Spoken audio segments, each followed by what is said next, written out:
આ એમનું ઘર છે, ભગીરથ સોસાયટીમાં છે. એમની ઘરની પરિસ્થિતિ આવી ઘર છે એમનું, એ પરિસ્થિતિ બહુ ખરાબ છે. આ ભાઈ છે, એમનો એક છોકરો છે નાનો, નાના છોકરા છે. આ બેન છે, એમને ઘરની અંદર હમણાં બહુ તકલીફ છે એમને. આ ભાઈ 3 મહિનાથી ખાટલામાં છે. એમને મસાનું ઓપરેશન કરાવ્યું હતું અને હમણાં તકલીફ વધારે ચાલે છે એમની.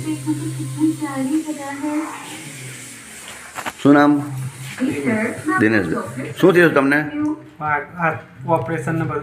ઓપરેશન કરાવ્યું? ક્યાં કરાવ્યું ઓપરેશન? અત્યારે શું તકલીફ છે અત્યારે તમને? પગની તકલીફ છે. ચાલી શકાય છે? ચલાય છે? થોડું ચાલે. ઊભા થાવ તો. ઊભું નથી થવાતું? શું દુખે છે? કમર દુખે છે? શું નામ તમારું બેન? સુધાબેન. તમે કેટલા વર્ષથી અહીંયા? 8 વર્ષથી. કેટલા ટાઈમથી તમારી પરિસ્થિતિ ખરાબ છે અત્યારે?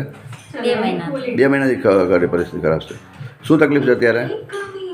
કશું નહીં, માણસ ઘરે બેસી ગયા છે ને 2 બાબા છે, એક છોકરી ને એક છોકરો છે. રોજે કોઈ પાસે ઉછીના પૈસા લેવા પડે, બરાબર ને? ઘરની અંદર કંઈ ક્યારેક કોઈ કદાચ ના હોય તો શું કરવું પડે? ભૂખ્યું રહેવું પડે, બરાબર ને? એટલે એના માટે આપણે એક સેવા યજ્ઞ NGO ફાઉન્ડેશન થોડી સહાય કરશે તમને.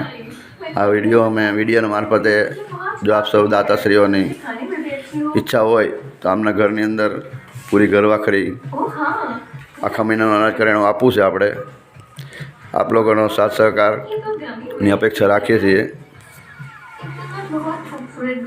ને અમને 1 મહિના સુધી એમની જરૂરિયાત પૂરી કરવી છે આપણે. ને આ ભાઈને દવા લેવાના બી પૈસા નથી અત્યારે એની પાસે. એમને દવાખાને જવું છે પણ સિવિલની અંદર જાય છે તો એમને થોડો ડર લાગે છે. એમની મમ્મી બી માનસિક તકલીફના હિસાબે આશ્રમની અંદર છે. એમની એક બેન છે બી માનસિક તકલીફના હિસાબે આશ્રમમાં છે ને એક બેન કૃષ્ણનગરમાં એમ બી માનસિક તકલીફના હિસાબે છે. આ 3 તકલીફના હિસાબે ભાઈનું થોડું સંતુલન ખરાબ થઈ ગયું છે. એટલા માટે જો આપની સહાય મળે આપ સર્વ દાતાશ્રીઓની એવી અપેક્ષા રાખીએ છીએ અમે. ધન્યવાદ.